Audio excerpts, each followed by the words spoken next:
We all know that 80% of your stream quality is the audio, but audio mixers are expensive. The one I use, the Mackie DLZ Creator, is $800. The Rodecaster Pro 2 is not much less. The Go XLR, which by the way is no longer being maintained, is over $300, and even the Mini is $150 on a good day. Before we begin, this video is not sponsored, but Maono has been so kind to provide me with this mixer free of charge. They don't get to see this video before you, and they don't get any say in my review. But I like to be honest with you guys, so I will always tell you what the deal is. Thank you again, Maono, for providing this product. Let's get to it. When I first opened this thing, I was surprised. I grabbed it from the box and fully expected the build quality to suck. But actually, it looks nice. The plastic body is sturdy, except for this one spot at the back for some reason. Anyway, I got all the cables hooked up and plugged in, and that is when I noticed that there were not one, not two, but 3 different knobs to control my microphone. What? Why do I need 3? Like, I understand that we have a knob here for the gain, although you can't actually see the amount of gain that you choose to push into your microphone. But then what is this fader for? Because that also controls the volume of your mic. The only thing I can think of is that you use the gain knob to set your gain once and then just forget it, while the slider is there so you can adjust the volume of your microphone up and down easily while streaming.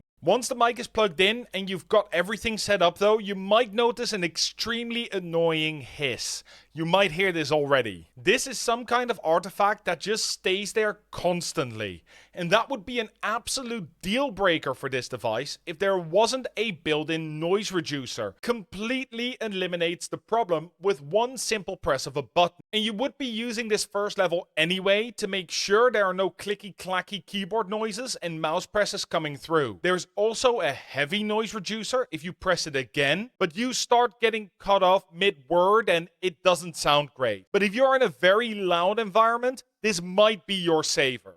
On top of that, there are a few reverb presets. They sound pretty alright. I mean, they're not very different, but I suppose that's okay. And there are also some built-in pitch presets. So this one is, oh, that's helium. And we also have, that is anti-helium. This is, ooh, baby.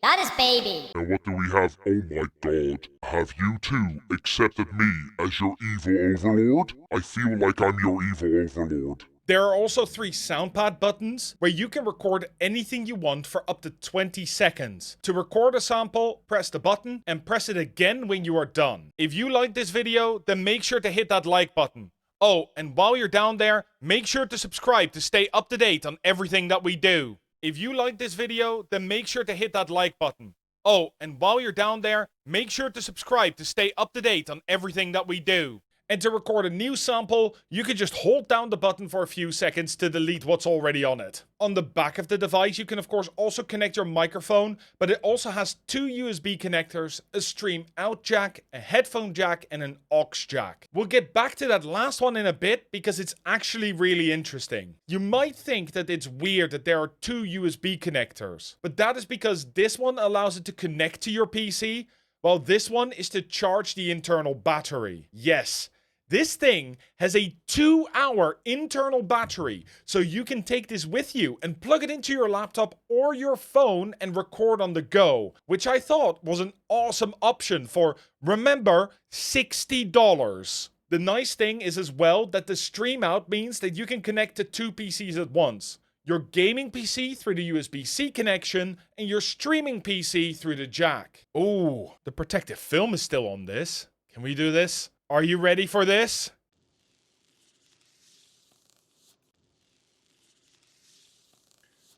That was satisfying. This device is clearly made to be used on the go. There's a headphone connection that you can just stick in there and monitor your microphone directly from the device. Your headphones also have their own slider, so you decide how loudly you want to hear yourself back, but that comes with a bit of a problem, because the best option is no volume at all. The direct monitoring is just a fraction of a second delayed, but for me it was just slow enough to get speech jammed, which made it very difficult to talk and think at the same time. For something that claims to have no latency monitoring, this is bad, and it sort of ruins one of the key features that Maono promotes for this device. I do want to say though, I am especially susceptible to this, so you might not have any problems with this at all, but hey, it wouldn't be fair if I didn't tell you. The aux connection though. Now that is something I am very impressed by. You can connect something like your phone to the device and play music or receive calls directly on your phone. Actually, you don't even need a cable for it. You can just connect using the built-in Bluetooth or connect two devices at the same time. One through the cable and one through Bluetooth. You can also set the aux volume separately with the button next to your mic gain, but this is where things get a little bit weird.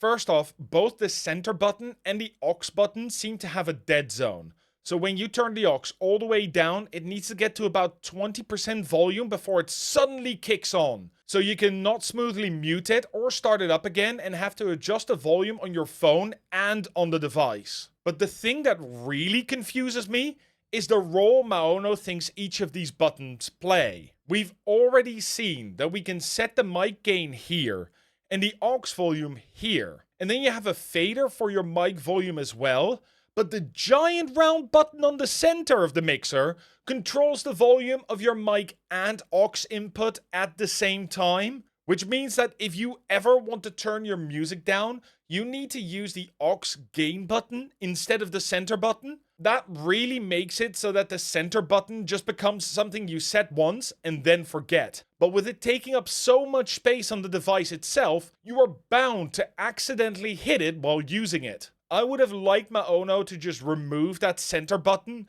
and put in a second fader for the aux input, or even two, one for the Bluetooth and one for the cable connection. Right now, the center button just does nothing. Oh, and there's also no button to mute the aux input without fiddling with the aux volume knob, which means that you need to remember exactly where you put the aux controls. This, for me, really makes me question why you would use the aux input for anything but to take, for example, calls from an audience where the sound is intermittent. That's not something I really see many Twitch streamers do, so that might become a problem. The question becomes, who is this for? Who would I suggest looks into this as a viable option for their stream? Well, all in all, the audio quality is pretty decent, especially because this device is only $60. It can have up to 60 decibels of gain through the preamp, which means it can power microphones that require high gain levels such as the Rode PodMic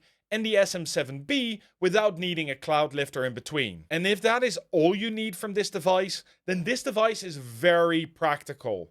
I think if you are a content creator that is thinking of or has decided to make your first step into the world of XLR microphones, this could actually be a good option for you. Especially with all the extra options that are on the device, such as noise reduction and the soundboard. Plus the fact that it is only $60. Yeah, for me, that is a no-brainer pick, to be honest. If that is you, by the way, I will leave a link in the description below so you can pick one up with a discount. And by using that link, you are supporting the channel as well, so thank you. Once you get your hands on this, it is time for you to set it up.